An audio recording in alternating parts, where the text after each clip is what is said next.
बात 2 दिन पहले से खबर आ रही थी कि 70 की 69 नहीं होगी, 70 की 70 सीटें कांग्रेस को चाहिए। जी, बिल्कुल। और ये हम पूरी जिम्मेदारी के साथ अभी कह रहे हैं कि 50 सीट से ज्यादा मिलना मुश्किल है। अगर हुँ, मुकेश सहनी भी अलायंस में रह रहे हैं, तो 50 सीट हुँ, से ज्यादा मिलना मुश्किल है। और 50 सीटें मिलेंगी तो कांग्रेस खुशी-खुशी 50 सीट लेकर के चुनाव लड़ेगी। जी, कांग्रेस पार्टी को भी ये आइडिया है कि जो सबसे बड़ा हुँ, दल है, कांग्रेस पार्टी के नेता ने कहा कि हम लोग ये बिहार के उसमें हम मान लिया जाएगा कि हम हार गए। तो हुँ, कांग्रेस को तो जीतना भी नहीं है ना, कांग्रेस को थोड़े जीतना है वहाँ। बिल्कुल। कांग्रेस को क्या जीतना है? मतलब 70 सीट आप लड़ ही लीजिएगा तो उसमें से क्या जीत जाइएगा? 50% भी जी, रिजल्ट हो जाएगा, बहुत अच्छा रिजल्ट हो जाएगा तो 35 सीटें आ जाएगी, तो वो आपकी जीत बिल्कुल, ठीक है, है। तब भी आप बिल्कुल। चौथे नंबर की पार्टी रहेंगे। बिहार में अगर हुँ, 70 लड़े, बहुत अच्छा परफॉर्म किया, 35 जीत गए, तो तब भी आप चौथे नंबर की पार्टी रहेंगे बिहार में। बिल्कुल। इसलिए वो इश्यू ही नहीं है कि आपको जीतना है, बिहार आपको थोड़े जीतना है, बिहार कांग्रेस को नहीं हुँ, जीतना है, बिहार आरजेडी को जीतना है। जी, इसलिए आप अदर वे राउंड अगर चीज को देखिए, इसी चीज को ज्ञानेश्वर जी, कि अगर आरजेडी 144 से नीचे आती है तो क्या मैसेज आएगा?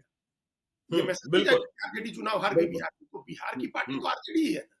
और बिहार हुँ, में आरजेडी को ही ज्यादा सीटें लड़नी है, आरजेडी को ही सरकार बनानी है, आरजेडी का ही वोट आधार है।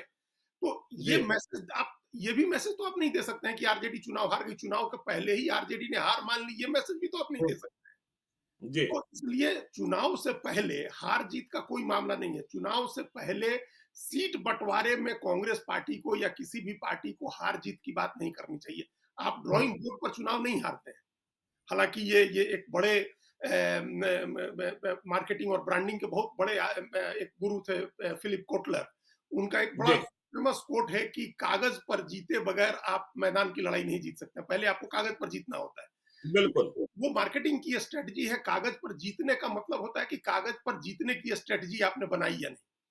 बिल्कुल, कि अगर कागज पर जीतने की स्ट्रेटजी बन गई है तभी आप मैदानी लड़ाई में जाकर के जीत सकते हैं।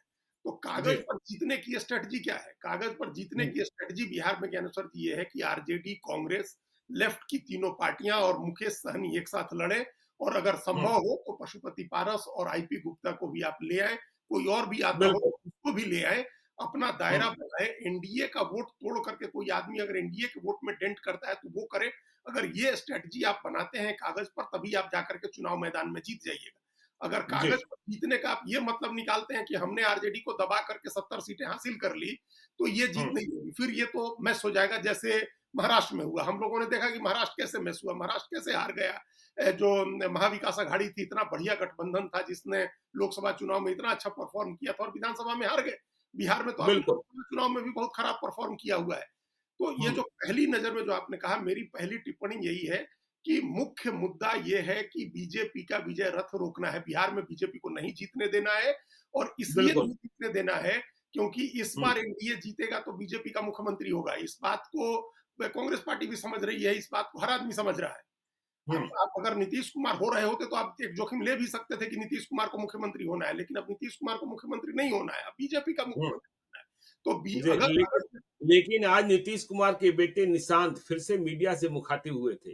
देखिए, वैसे हमने कल कहा था और फिर से मैं इस पर अडिग हूँ कि निशांत की पॉलिटिकल एंट्री विधानसभा चुनाव के पहले नहीं हो रही है।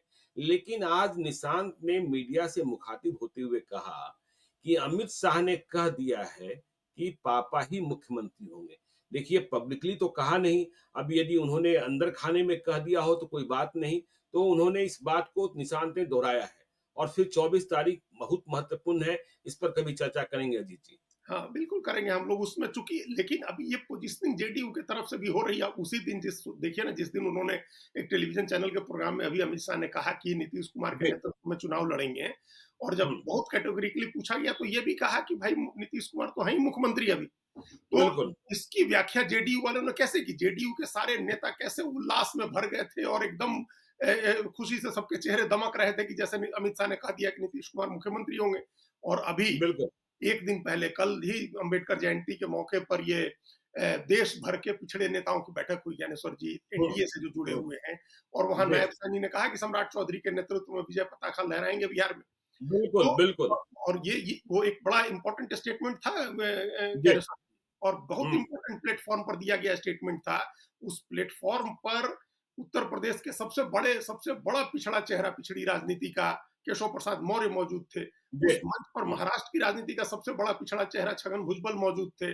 उस मंच हुँ, पर हरियाणा के मुख्यमंत्री नायब सिंह सैनी मौजूद थे, उपेंद्र कुशवाहा भी मौजूद थे और वहां हुँ, सम्राट चौधरी को कहा गया कि उनके नेतृत्व में विजय विजय पताका बिहार में फहराएगा। तो सम्राट चौधरी अखिल भारतीय स्तर पर एक पिछड़े चेहरे के तौर पर बीजेपी स्टैब्लिश कर रही है। उनको ये वो बिल्कुल, स्टेटमेंट उस बिल्कुल। स्टेटमेंट को उस नजरिए से देखने की जरूरत है। सिर्फ बिहार जी। का मामला नहीं है, एक बड़े पिछड़े चेहरे के हुँ, तौर पर। तो हुँ, बीजेपी की पोजीशनिंग अलग है, बीजेपी की पॉलिटिक्स अलग है। जेडीयू के लोग अपनी पोजीशनिंग अपने हिसाब से कर रहे हैं, उनके स्टेटमेंट का अर्थ निकाल करके। ये जी। बात बीजेपी कांग्रेस को पता है, कांग्रेस के नेता एकदम यहाँ डिस्कस कर रहे हैं अपनी निजी बातचीत में। हमको कहा कई नेताओं ने कि भाई इस बार अगर जीत गई एनडीए तो बीजेपी का मुख्यमंत्री होगा। तो फिर बिल्कुल। ये दाग कांग्रेस अपने ऊपर कैसे लगवा सकती है कि आपकी वजह से बीजेपी का मुख्यमंत्री बिहार में बन गया, वो इतिहास बना जो आज तक नहीं हुआ था। जी। इसलिए कांग्रेस इस बार कोई जोखिम बिहार में नहीं ले सकती है। कांग्रेस को हुँ, बीजेपी को रोकना है, हर हाल में एनडीए को रोकना है। सबसे मूल बात तो ये है। दूसरी हुँ, बात, सीट बंटवारे की जब बात आएगी तो कांग्रेस पार्टी समझौता करेगी उसी तरह से जैसे उसने लोकसभा चुनाव में राष्ट्रीय स्तर पर किया था। बिल्कुल एक बिल्कुल। बात आप ये समझ लें, हम लोग के दर्शक भी इस बात को समझ लें कि जो हुँ, इंडिया ब्लॉक का फॉर्मूला लोकसभा चुनाव में बना था, उसको रेप्लिकेट करने जा रहा है इंडिया ब्लॉक बिहार में। बिल्कुल उसको अच्छा। दोहराने जा रहा है, उसकी प्रतिलिपि, उसका प्रतिरूप बिहार में देखने को मिलेगा। हर हुँ, व्यक्ति, हर पार्टी अपने हितों से समझौता करेगी, नए नए घटक दल जोड़े जाएंगे, नए नेताओं को साथ में लिया जाएगा, जिस तरह से तमाम कॉम्प्रोमाइजेज करके लोकसभा चुनाव में हुआ था। लोकसभा बिल्कुल। चुनाव के पहले कोई सीट का आप याद करिए, कोई जो विधानसभा चुनाव में लड़ाई हुई उस तरह की कोई लड़ाई हुई लोकसभा चुनाव में। महाराष्ट्र नहीं, में बिल्कुल। जो सीट जिसको चाहिए थी, जिसको जितनी सीट चाहिए थी, आपस में बैठ के सबने एमिकेबली सब सुलझा लिए। उत्तर जी। प्रदेश अखिलेश यादव 5 सीट से ज्यादा देने को नहीं तैयार थे, उन्होंने भी 17 सीट देने को तैयार हो गए। 17 सीट दी बीजेपी को, उन्होंने भी। हुँ, अरविंद केजरीवाल ने भी 3 सीट दिल्ली में दी लोकसभा की। जो विधानसभा की एक सीट पर जो लोग लड़ मर रहे थे, अभी उन्होंने लोकसभा में खुले दिल से जिसको जितनी सीटें चाहिए थी दी। और इसका नतीजा बिल्कुल। क्या हुआ? इसका नतीजा ये हुआ कि इंडिया ब्लॉक जीता। जीता मतलब हुँ, उसने बीजेपी की बढ़त कम की, बीजेपी को 303 बिल्कुल, सीट से बिल्कुल। 240 सीट पर ले दिया। हुँ, कांग्रेस, हम कई बार कह चुके हैं कि हिस्टोरिकली लोएस्ट सीट पर लड़ी, 328 सीट लड़ी। तो जो कांग्रेस, बिल्कुल। जिसको देश की राजनीति करनी है, उसने जब इस ये कॉम्प्रोमाइज कर लिया कि पिछली बार 428 लड़े थे, इस बार 328 ही लड़ेंगे, तब तो हुँ, किसी ने नहीं कहा कि हम अगर सीट कम करेंगे तो हमको हारा हुआ मान लिया जाएगा। भाई बिल्कुल। दूसरा चुनाव आपका चुनाव था ना, आप देश का चुनाव लड़ रहे हैं। हुँ, बिहार का चुनाव तो तेजस्वी यादव लड़ेंगे, आरजेडी लड़ेगी, आप जी। तो हुँ, आप सहायक पार्टी हैं उसमें।